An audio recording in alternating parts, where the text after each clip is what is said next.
Boy, I was humbled reading this text today, but not in the way probably people typically read Philippians chapter 4, verse 13.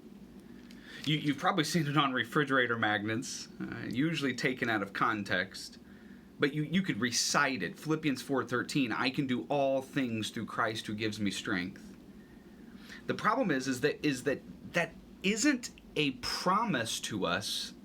It's a declaration of what Paul is actually experiencing. It's different.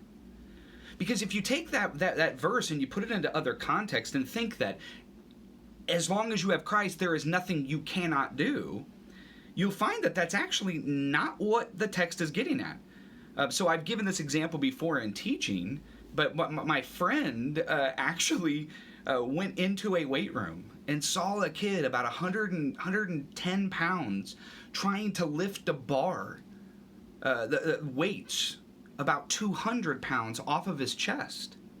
And his friend behind him is screaming, you can do all things through Christ who gives you strength. Now the problem is with that is if he can't lift the bar, then what's the problem?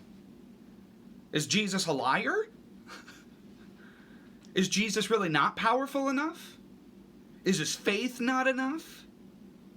No, Philippians 4:13 has a specific application.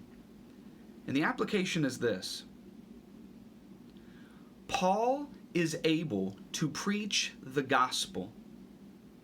Paul is able to be centered and connected to God. Paul is able to produce fruit of the Spirit regardless of his situation. Whether he is sick or whether he is healthy, whether he is poor or whether he is rich, he is always able to be faithful to the gospel, to be connected to Christ, to be producing this fruit of the Spirit, regardless of the situation.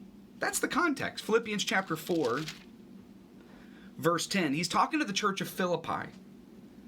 He says, I rejoice greatly in the Lord that at last you renewed your concern for me. He's talking specifically about a financial gift. They were finally able to give him a gift. He says, indeed, you were concerned, but you had no opportunity to show it until recently. Verse 11. Now, I'm not saying this because I'm in need. I'm not saying that, that I'm rejoicing greatly because now I have money. No, Paul says, for I've learned to be content whatever the circumstances. Verse 12. I know what it is to be in need. And I know what it is to have plenty. I mean, if you think through Paul's story, that's pretty significant.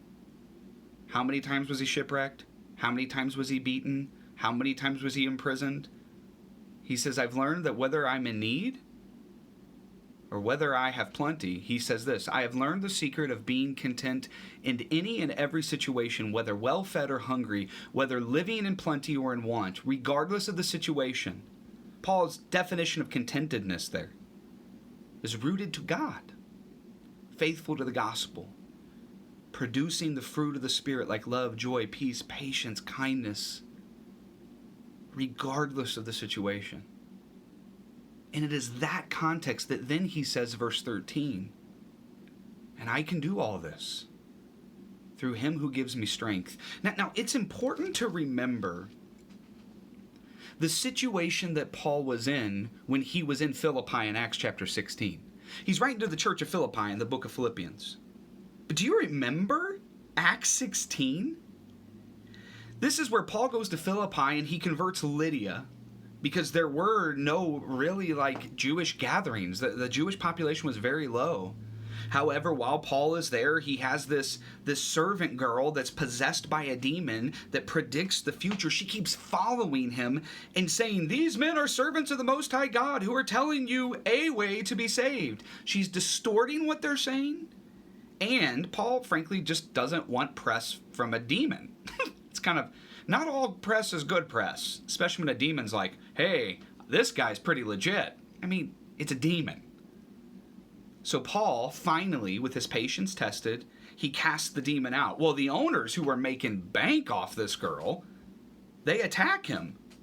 And they send the city into an uproar, and they say that they're advocating laws and customs that are unlawful for Romans. And so what happens is Paul and Silas are captured by the magistrates.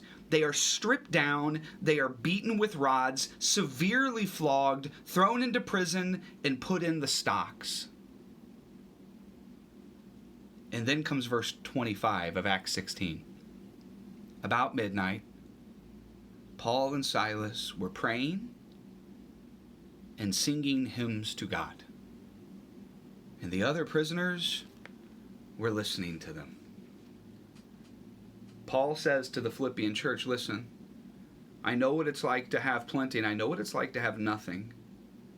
But I have, because of Christ, I have learned to be content, to be faithful to the gospel, to be centered and rooted in Christ, to produce fruit of the Spirit regardless of the situation. This humbled me. Because, and this isn't something I share very much publicly, but for about 15 years to 17 years, I struggled really deep with some physical ailments. I went through multiple surgeries and multiple medicines, and doctors just couldn't figure out what it was. And during that time, it was difficult for me to be producing fruit of the Spirit. And even to this day, whenever I don't feel well, I become very impatient. I become very short-tempered. I become very dislodged from my rootedness to Christ. And then I think about Paul. And it gives me something to hope for, to strive for.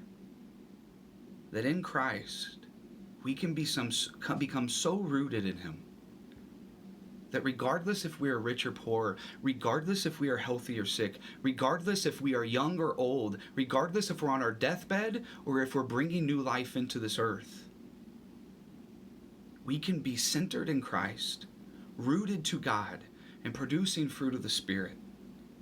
But it only comes through Christ Himself. Listen, our goal is this.